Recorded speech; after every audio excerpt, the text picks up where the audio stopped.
Hello everyone, welcome back to the Tabletop and Hobby Stop.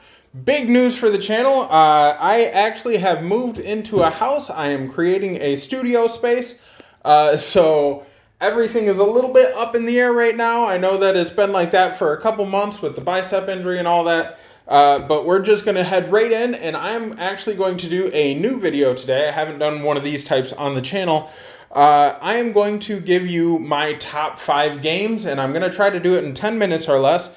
But these are not like the top 5 best games for any actual trackable scale. I'm not going to put up gameplay, art, all of that stuff. I'm just going to kind of go off the cuff and tell you the games basically that I end up playing the most in my personal life. So the first one, in no particular order, is actually going to be Lord of the Rings: Journeys in Middle-earth. This one is by Fantasy Flight Games, and it's going to be pretty similar to my next one on the list. But what we like about this one is actually the app. Normally I don't like app-driven board games, but the app really adds a lot to this system for tracking, so we can go through and do a full campaign. They have plenty of support, plenty of, well, I shouldn't say plenty. I think there's 2 major expansions and probably two or three major expansions, 2 or 3 minor expansions. Really nice looking minis, really fun to paint up. And then the board is pretty unique. Now, a little bit of a drawback on this one is that it can be a hassle to set up sometimes, and there's a lot of stuff to track. So if you're playing it with your family, and then you wanted to start a group with your friends, because there's a lot of stuff to track in between games, that can get to be a little bit cumbersome, even though the app is there to help out. However, I think if you run one campaign at a time, everything you mitigate most of that issue, and it's a really, really fun game. Plus, it's Lord of the Rings, and we're a giant Lord of the Rings family, as most people in this hobby are, so nothing crazy unique there. But moving right on to number 2, I'm going to kind of blend these two together because they are a similar game style. Is actually going to be, and with my weight restriction on the arm, I got to do this carefully. The Hellboy board game. This is a hefty box. I backed the Kickstarter for the Hellboy board game.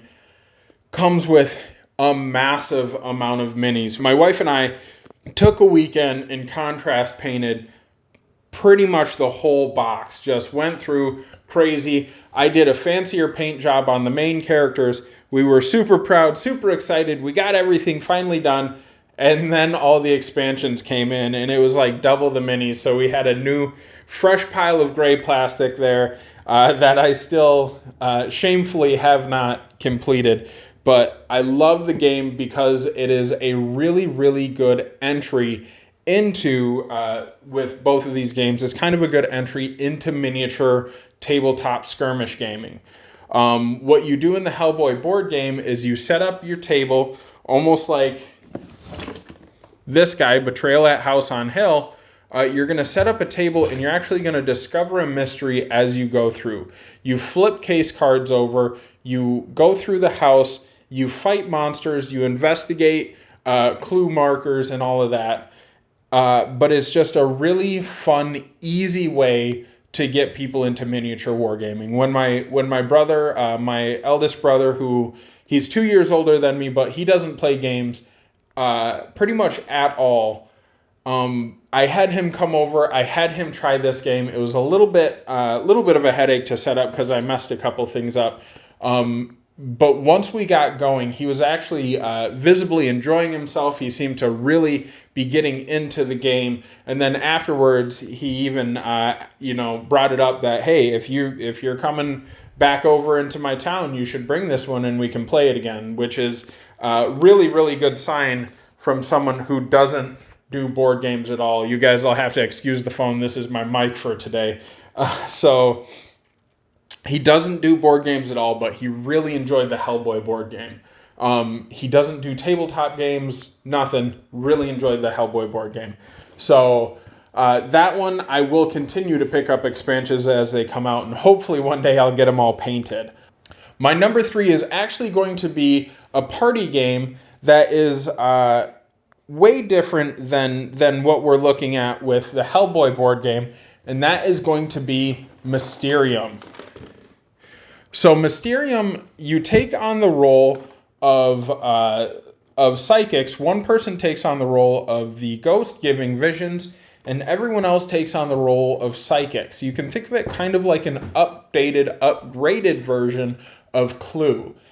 You get to, as the ghost, you hand out these cards that have, they're kind of visually abstract. You hand out these cards to each person to solve their own personal mystery that you have on the table. And you go through basically the murder weapon, the location, and the person. And then at the end of the game, you vote on what case you think is the actual final case, and that's done. The better you do, the more cards you get to give out to your people to point them towards the correct murder case. Really, really fun experience, really, really fun group experience, and they actually have, as an honorable mention, they have a smaller version of it. So Mysterium really gets going the more people you have. In my opinion, if you have a solid 4 to 6 people, it is a very, very fun game. When you get down to that 2 to 3 people, that's when it becomes less dynamic. So you have Mysterium Park. This is the smaller version, smaller scale version in the same world. Mysterium Park comes highly recommended from me as well, even though I haven't played it as much. Now we're going to keep scooting right on through. I'm actually going to toss up one of my honorable mentions is actually going to be Betrayal at House on Hill, because this is my wife's favorite. It always has been. We have 4 different versions. We have the newest version, that one, Scooby-Doo, and the Dungeons & Dragons Betrayal. It's my wife's favorite. It's a couple other people I know's favorite. So it always seems to come out at my house, even though I like the game. It's not my personal favorite, but I'm always happy to play it. So that's an honorable mention I'm going to throw up there.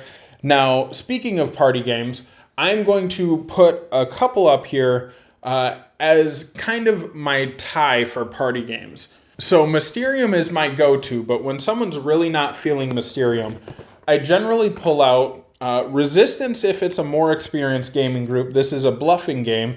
Or Coup. This one you can get people who really just don't play games at all. You can explain it to them really fast and have them running off to the races in no time. Now, those are my favorite quick play party games. Resistance isn't quite as quick.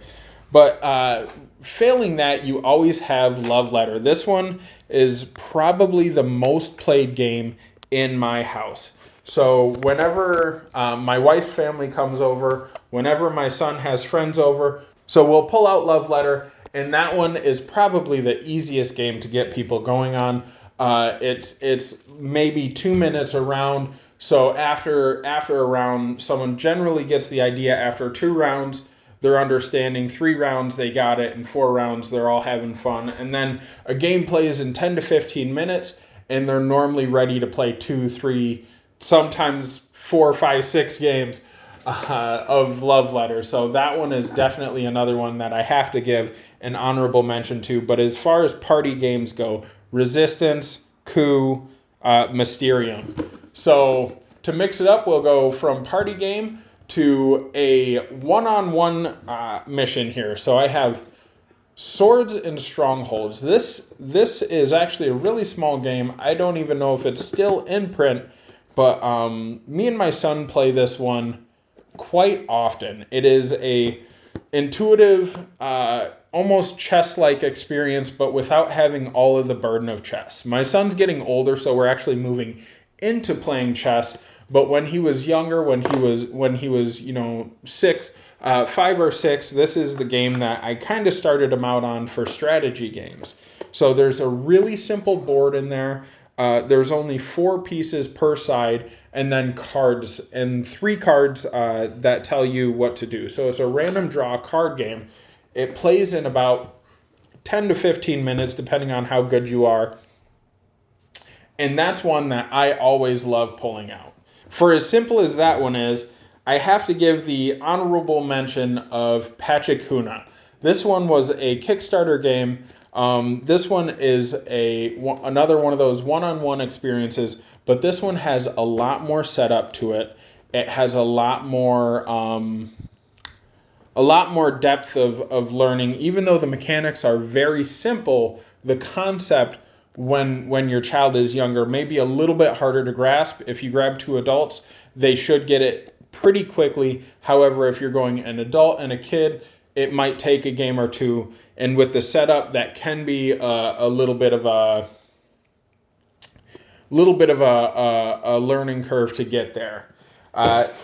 Now, before I get on to my last one, I was actually going to put Undaunted on this list, but I'm going to be honest, it's packed up in a box somewhere and I could not find it.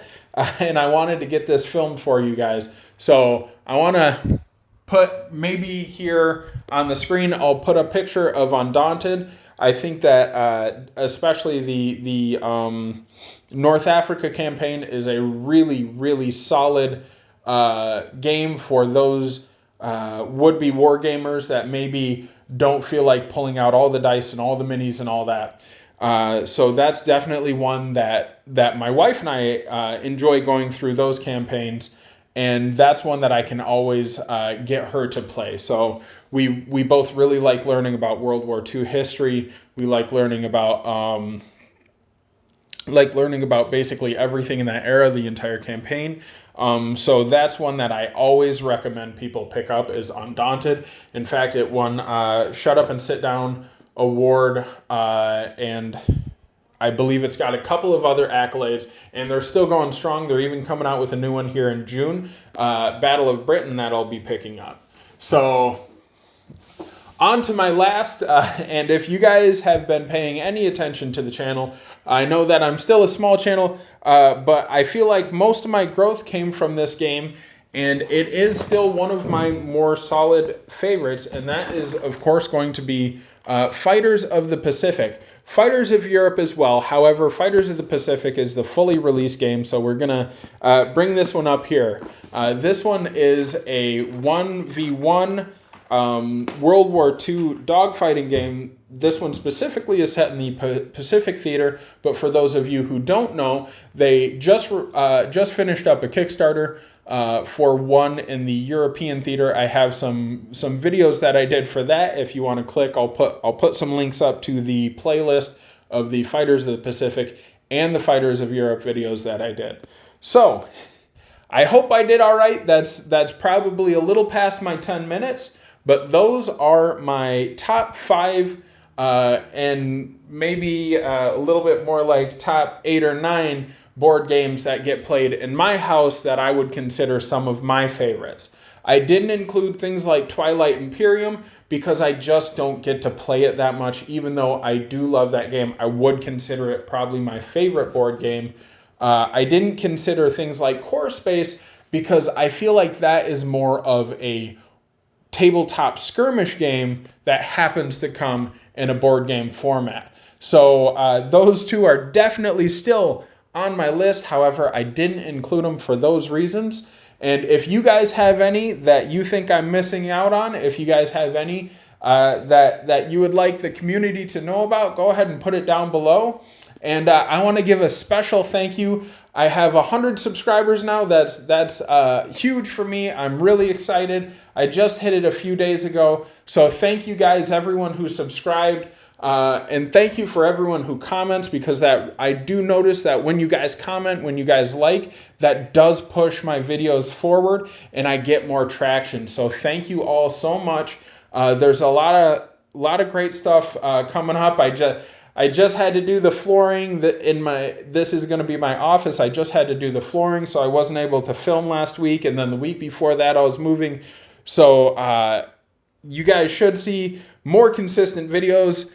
I apologize for everything that keeps on happening. For those of you who are curious, my arm is doing much better. I'm on a 15-pound restriction now after I tore my bicep. So thank you for all of you who messaged me about the arm. It means a lot. Thank you for the 100 subscribers, and I look forward to seeing you guys in the next video. All right, have a good one.